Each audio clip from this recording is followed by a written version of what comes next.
Hello friends, मैं आपका CA Baljeet Singh. आज का हमारा टॉपिक है TDS and TCS on metal scrap sale. पहले हम इनकम टैक्स की बात करते हैं। इनकम टैक्स में टीसीएस एप्लीकेबल है अंडर सेक्शन 206 सी ब्रैकेट में 1।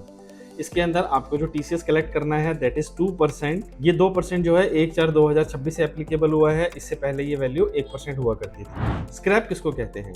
कोई भी ऐसा आइटम जो मैन्युफैक्चरिंग प्रोसेस के बाद बचता है, जिसका कोई डायरेक्ट यूज नहीं होता मटेरियल बनाने में, उसको हम स्क्रैप कहते हैं। एक पार्टी का स्क्रैप दूसरी पार्टी के लिए डायरेक्ट इनपुट हो सकता है, तो ये प्रोविजन इसी चीज से रिलेटेड है।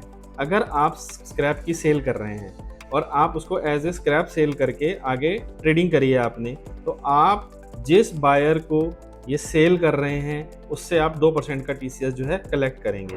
इसके अंदर एक दो पॉइंट्स हैं मेन। जैसे पहला पॉइंट, अगर वो बायर इस आइटम को एज ए स्क्रैप ही फर्दर सेल करता है तो आप उस पर 2% का टीसीएस कलेक्ट करेंगे। अगर वो उसको एज ए फर्दर अपने मैन्युफैक्चरिंग प्रोसेस में as a input product use करता है तो उसके ऊपर टीसीएस नहीं कलेक्ट होगा।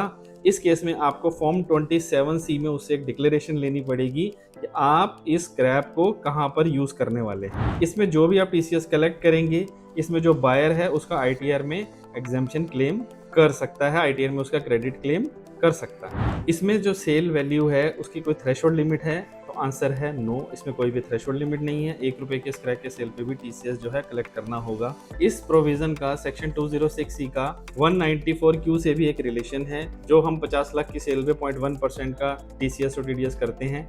अगर सेक्शन 194Q एप्लीकेबल हो जाता है तो सेक्शन 206C1 जो है उसको ओवरराइड करता है। उस केस में हम सिर्फ सेक्शन 206C1 का ही प्रोविजन एप्लीकेबल करेंगे। अब हम बात करते हैं जीएसटी प्रोविजंस की। जीएसटी में भी टीडीएस एप्लीकेबल हो गया है स्क्रैप के ऊपर। अगर आप as a buyer, registered seller से 2.5 लाख से ऊपर का अगर स्क्रैप बाय करते हैं तो आपको उसके ऊपर 2% का जो है टीडीएस डिडक्ट करना है under GST provisions. 1% CGST, 1% SGST अगर सेम स्टेट में है, और अगर इंटर स्टेट है तो 2% आईजीएसटी डिडक्ट करना है। जो सेलर है वो इसको जीएसटी के प्रोविजंस में ही इसका क्रेडिट जो है क्लेम कर सकता है। ये प्रोविजन है अगर आप बोथ जीएसटी में रजिस्टर्ड है, यानी buyer and seller.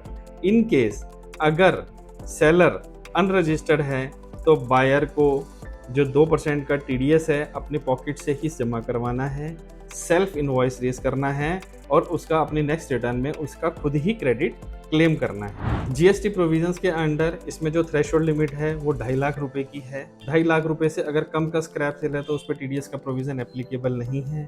Both the provisions can be applicable simultaneously, क्योंकि एक इनकम टैक्स के लिए है और एक जीएसटी के लिए है। थोड़ा सा कॉम्प्लिकेटेड है।